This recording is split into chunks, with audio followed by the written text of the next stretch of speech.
Welcome back, welcome back, welcome back, welcome back. So, salads salads make a healthy, I'll be able to read, I swear, by 10, a simple and healthy meal. But during the winter, not as many salad ingredients are in season, so you might think, oh, I'm not going to make them. We're actually going to help you out today. Here to show us that's two, Jason, 3 delicious winter salads is our foodie queen, Stephanie Hansen. Okay. Yeah, I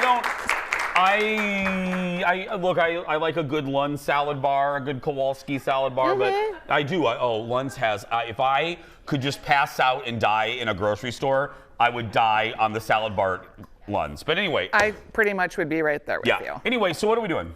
So I want to just talk about winter salads, okay? Please. We make salads a lot in the summer when the tomatoes are all juicy and fresh. But there is a strategy for making just good winter salads. So we're going to make one dressing that you can use on 3 different types of salads. Oh, I like that. Okay. Okay, so salads in general in the winter require some things, right? So you have a lot of winter vegetables. This happens to be kale. And I have cut it up really fine. Is kale a winter vegetable? It grows in the summer too, but I think people think of it as a winter vegetable. Fun, okay. Also, people think of like bittery greens in the winter, like radicchio and endives, and those are great in salads too. Yeah. How about Brussels sprouts in salads? I love Brussels sprouts. Okay. Since I was a kid, I love Brussels sprouts. I know, I like Brussels sprouts too. Yeah. Okay, so we're putting all of these wintry things together, and then we're gonna make this dressing. So in thinking of salads, you wanna have the decent vegetables, but think about different ways to prepare them. So these are squash and beets that I just roasted in the oven. Can I roast the Brussels sprouts too? You could. Okay. You could. Just checking. So you're gonna put all that together, right? So now we've got some vegetables. Okay. Another big thing that you want in all of your salads is you want fresh. So these are just fresh mint, because that really is gonna make these wintry vegetables kind of perk up. Okay. Then come you alive. also, They're gonna pop. They're gonna come alive. They're like. You also want like a sweet. Yeah. So in our dressing, you're gonna scare me. I know. In our dressing is a little bit of honey, but we're gonna put some pomegranates in there just for a little bit of sweet, a little bit of salty. So we've got some sunflower seeds. And you guys, this is an easy winter salad trick. These are garbanzo beans that I made in the air fryer, or you could put them in an oven with paprika on them. So they're kind of like instead of a crouton, you're having like a good whole bean. And you know what this does too? I like different textures in my salad, and I have to have crunch. Salads are all about texture. Yeah. So what's that? It's also, salads are about salt. And so this is goat cheese that gives it a salty tang. I know. You could use feta if you want to. I know. I love to see goat cheese. You're picking all my favorites in this one. Yeah, this is a great, goat cheese. super great salad. Yeah. Okay, we're gonna just leave this here for a minute while we finish our dressing. Yes, ma'am. But notice that I also have a salad here that the base is pretty much quinoa. So think about adding proteins like barley, quinoa, farro. You've got your herbs again. I've got some smoked salmon that I put on the top. I've got the salt of the feta, some cucumbers. This is a super easy, great salad. And the thing I also love about winter salads is you have them for like a couple days. Yeah. So they will last. So you can have them for 1, 2, or 3 days if you're making lunches. Okay. All right, and then I'm gonna finish this dressing. I've just got olive oil. The ratios are all on my website. I've got olive oil, I've got garlic, and I'm kind of making enough for 3 salads here, so it looks like I'm probably using a lot of garlic. It is, but you have to flavor the salad, right? So I've got the Dijon mustard already in here. I've got some red pepper flakes. I've got some salt. You need to always have salt in dressing. You wanna have salt, sweet, fat, and acid, okay?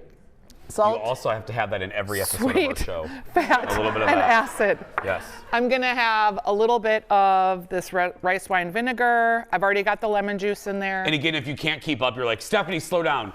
All of this will be on her website, and we'll put it on our Facebook page. I'm just gonna shake this all up in a mason jar, but this dressing is good for 3 different salads. Okay, she's gonna shake that up. I'm gonna help her shake that up. Whoa.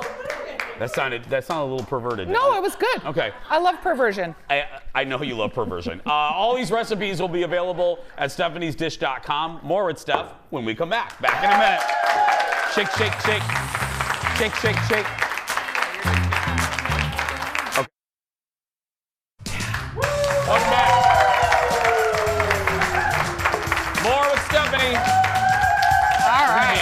questions in just a second. Okay. Yeah, so we're going to toss this up. Yeah. Chase, put about half that dressing on here and start tossing. Start tossing, friends. You're very bossy, but I want to show you one other salad that's using this same dressing that's a little different. Did you know you can roast these like pears? And in Minnesota, when we get pears, they're super hard. Yeah. But that makes them perfect for roasting. And look how roasty and toasty they get. And then I made what I'm calling honey brickled almonds. It's just almonds that I roasted in a pan, and then I poured honey in there, tossed it up, and dried them out on a silpat. And so that's the crunch for this particular salad with the roasted pears. All of this you guys can do. It's super easy. It is. How am I doing here? You're great.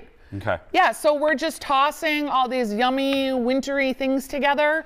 That dressing smells fantastic. And I was going to say, and you don't want, correct me if I'm wrong, you don't want a lot of dressing. You want just a coat. You don't want to make it mushy, right? Yeah, winter vegetables will soak up a little bit more dressing, and so will grains. Yeah. So you can be a little more generous. Okay. In the summer, the greens are always super tender. But so that's literally it for this delicious winter salad. That so is we've fantastic. got awesome winter salad. We've got quinoa salad with salmon. We've got roasted pear salad. And then we have, I think, some questions from the audience. That's right. And again, those recipes will be on stephaniesdish.com. Okay, Ask Stephanie said it's time for Ask Stephanie. On our Facebook page, we said, hey, ask Stephanie whatever you want. First up is Tammy Jo. Hi, Tammy. She asks, what are your best meal ideas? Oh, Tammy Jo's in the audience. Well, how the hell am I reading this? Why is she just? What are your best meal ideas for cooking for one? Oh, I cook for one a lot, especially in the summer. Okay, easy cooking for one is an omelet. Very easy to serve it with a light green salad, and that's a dinner.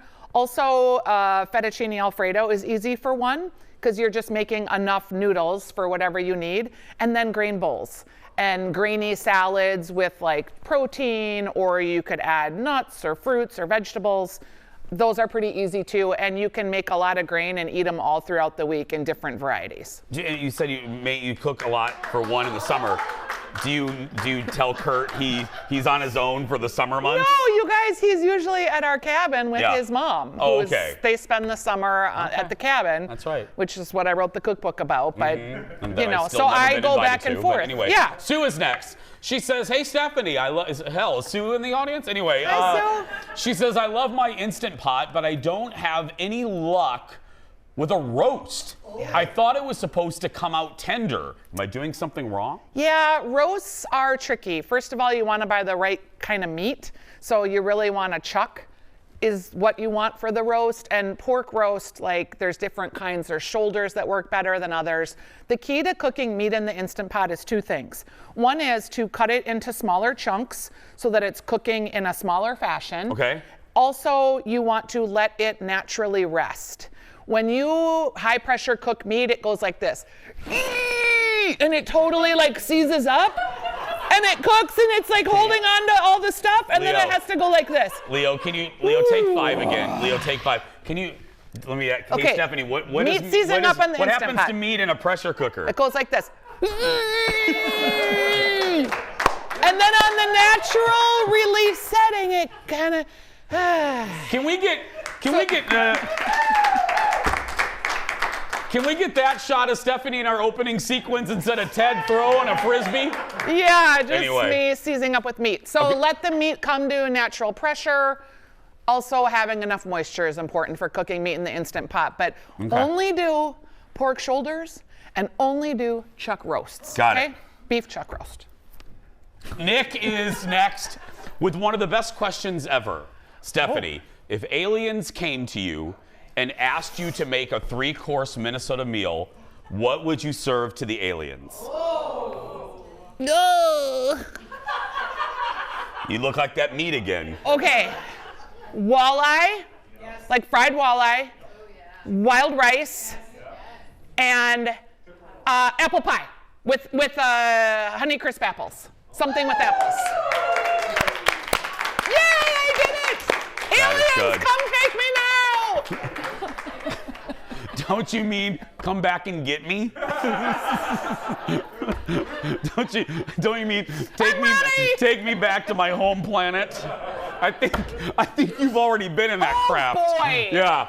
Kim is next. Oh boy. She says, "Hey Steph, what's your favorite crock pot meal?" Favorite crock pot meal. I love pork in the crock pot. I also love chili and black beans. Don't you make like chili and stuff in the crock pot? I do. Our chili recipe that I did on here last year is still a real hit. It's a huge hit. No, yeah. Remember, I need you to come over I know. anyway. Yeah, you guys. I don't know how to make soup. I gotta have. During the break, Jason's like, I don't know how to make soup. I'm like, oh my gosh, I just made the best beef barley soup with my leftover bones from my pot roast that I made at the holidays. Well, good for you, but I don't know how to make it. You gotta come over and teach me. I will. That's our next. We're gonna do soups. Do we do one more? Quick. Okay. Justine has one more question. What's the best way to cut a cheesecake neatly? Oh, I totally know this one right now. Dental floss. It cuts cheese beautifully, like goat cheese. It like goes like butter through it. Yeah, that's how you cut cheesecake. Dental floss? Floss. Yep. You just dental floss. Unused dental floss. Just make sure. Depends on who you're with. Exactly. Give it up for Stephanie, everybody, for all of Stephanie's recipes and TV segments. Head to stephaniesdish.com. We'll be right back. Back in a moment, everyone. That's fantastic. I never thought about that. Dental floss.